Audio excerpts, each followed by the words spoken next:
अस्सलाम वालेकुम व्यूअर्स, मैं ज़फ़र हूँ और आप कैम्स्कोप देख रहे हैं। हमने जो टॉपिक आज डिस्कस करना है वो है reactivity of alkyl halides. Previous lecture में हमने अल्काइल हैलाइड की डेफिनेशन की थी, इसका मतलब प्राइमरी सेकेंडरी इनकी टाइप्स देखी थी, फिर हमने इनकी प्रेपरेशन को डिस्कस किया। अब हम बिफोर डिस्कसिंग देयर रिएक्शंस हम इनकी रिएक्टिविटी डिस्कस कर रहे थे, बजाते खुद ये किस तरह से बिहेव करते हैं। आपको पता है ये RX इसका कह लो आपके जनरल फार्मूला है। आपको पता है ये हैलोजन हाईली इलेक्ट्रोनेगेटिव होते हैं, इसलिए हैलोजन पे पार्शियल नेगेटिव चार्ज है और कार्बन जो है वो कंपैरेटिवली लेस इलेक्ट्रोनेगेटिव है as compare to the halogens. इसके इलेक्ट्रॉन इस बॉन्ड पे पुल लगाते हैं जिसकी वजह से कार्बन पे पार्शियली पॉजिटिव चार्ज आ जाता है। दैट इज़ रिस्पॉन्सिबल कि इलेक्ट्रोनेगेटिविटी का ये डिफरेंस है, ये भी एक फैक्टर है जो कि कह लो कि रिएक्टिविटी को कंट्रोल करता है। हम अगर रिएक्टिविटी ऑफ अल्काइल हैलाइड की बात करें तो हम कहते हैं halogen is partially negative owing to its high electronegativity and carbon is partially positive owing to its less electronegativity. दो पार्ट हैं आपके अल्काइल हैलाइड के।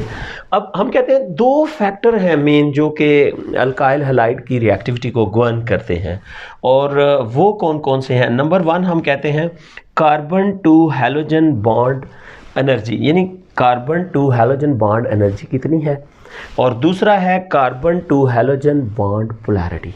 ये दो फैक्टर हमने डिस्कस करने हैं, ठीक है। अगर आप देखो बॉन्ड एनर्जी तो हम इसको किलो जूल पर मोल में लिख लेते हैं। देखो फ्लोरीन, क्लोरीन, ब्रोमीन, आयोडीन, इसके साथ बॉन्ड बना लेते हैं हम कार्बन का और उनकी बॉन्ड एनर्जी देखते हैं।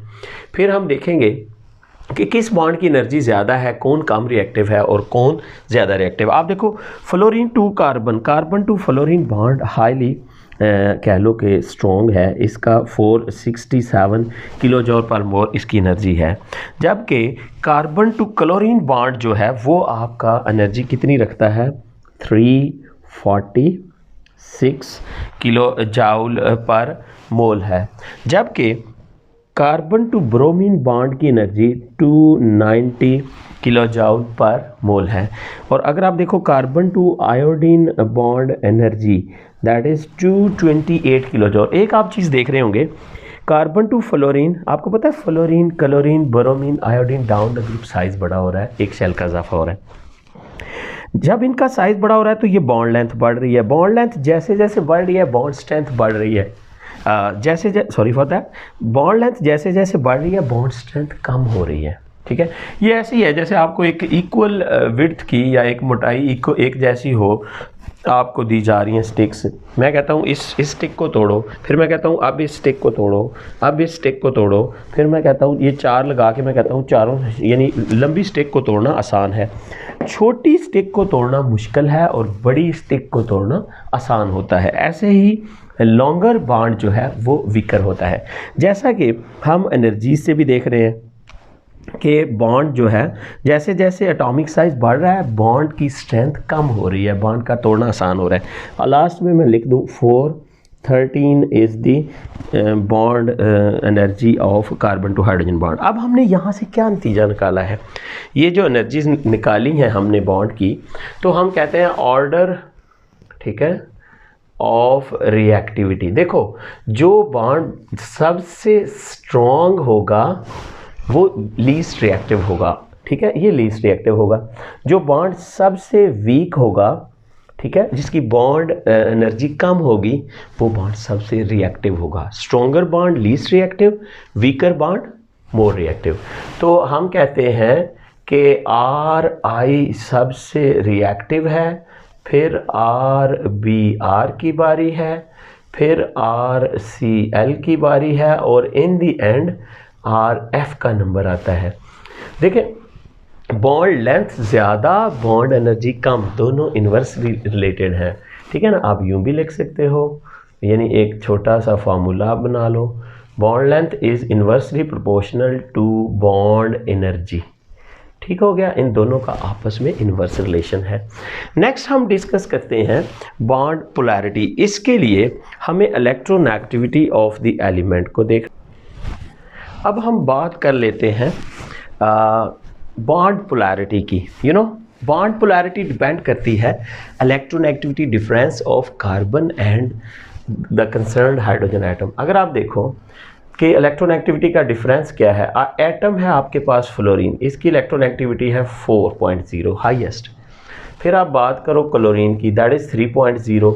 फिर आप बात करो ब्रोमीन की, that is 2.8 and then you will talk about iodine, that is 2.5। फिर आप बात कर लो कार्बन की, that is also 2.5 and hydrogen की अगर आप बात करो तो इसकी भी 2.1 है electronegativity.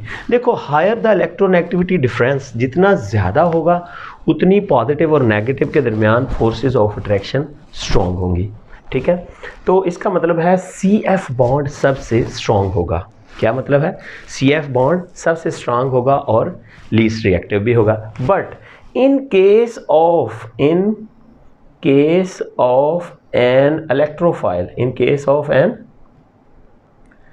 electrophile, CF bond is the most reactive, ये बात मैं कर रहा हूँ इन केस ऑफ इलेक्ट्रोफाइल, ठीक है। अगर आपका अटैकिंग रीजेंट इलेक्ट्रोफाइल है, हाँ, ओवरऑल अगर हम ऑर्डर ऑफ रिएक्टिविटी देखते हैं किसी अल्काइल हैलाइड का किसी पर्टिकुलर अल्काइल ग्रुप के लिए, तो फिर आप याद रखिएगा अगेन आयोडाइड अल्काइल, आयोडाइड सबसे ज़्यादा रिएक्टिव होगा, then will come alkyl bromide, फिर आएगा alkyl chloride and then alkyl fluoride का नंबर आएगा। किसी पर्टिकुलर अल्काइल हैलाइड के लिए अगर हम रिएक्टिविटी ऑर्डर निकालें डिफरेंट हैलोजेंस के लिए, तो अल्काइल आयोडाइड सबसे रिएक्टिव, फिर अल्काइल ब्रोमाइड, फिर अल्काइल क्लोराइड और फिर अल्काइल फ्लोराइड होगा। अब इन दोनों फैक्टर को अगर देखा जाए तो याद रखिएगा ये दोनों फैक्टर हैं, पहले हमने कहा बॉन्ड पोलैरिटी और दूसरा हमने कहा बॉन्ड एनर्जी एंड देन हमने बात की बॉन्ड पोलैरिटी की। तो याद रखिएगा मेजर फैक्टर जो रिएक्टिविटी को कंट्रोल करता है वो बॉन्ड एनर्जी ही है, बॉन्ड पोलैरिटी सेकेंडरी फैक्टर है। और दूसरा एक बात याद रखिएगा, कार्बन टू फ्लोरीन बॉन्ड बहुत या कह लो बहुत स्ट्रॉन्ग होता है और ये ऑर्डिनरी कंडीशंस में रिएक्ट नहीं करता and at ordinary conditions it don't react, it do not react. ये आपने बात याद रखनी है कि और हमने मैं एक दफ़ा फिर रिपीट कर देता हूँ कि दो फैक्टर हैं अल्काइल हैलाइड की रिएक्टिविटी के लिए, बॉन्ड एनर्जी और bond polarity. Bond energy bond length पे डिपेंड कर रही है, जिसकी बॉन्ड लेंथ जितनी कम उसकी बॉन्ड एनर्जी उतनी हाई है। और फिर हमने जो ऑर्डर निकाला डिपेंडिंग अपॉन बॉन्ड एनर्जी, तो अल्काइल आयोडाइल सबसे रिएक्टिव था, फिर अल्काइल ब्रोमाइड था, फिर अल्काइल क्लोराइड था और फिर अल्काइल फ्लोराइड था, ठीक है। हमने कहा बॉन्ड लेंथ जो है इन्वर्सली प्रोपोर्शनल है बॉन्ड एनर्जी के। दूसरा फैक्टर हमने कहा बॉन्ड पोलैरिटी। बॉन्ड पोलैरिटी क्यों होती है?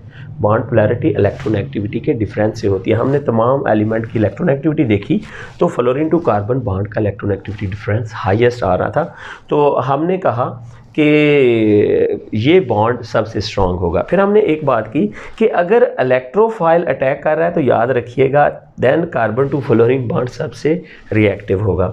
अच्छा, ओवरऑल ऑर्डर ऑफ रिएक्टिविटी अगर आप देखो फॉर अल्काइल हैलाइड पर्टिकुलर, अगर आप इलेक्ट्रोनेगेटिविटी के डिफरेंस के हवाले से या पोलैरिटी के हवाले से भी देख रहे हो तो then again alkyl iodide, alkyl bromide, alkyl chloride और अल्काइल फ्लोराइड सबसे लीस्ट रिएक्टिव होगा।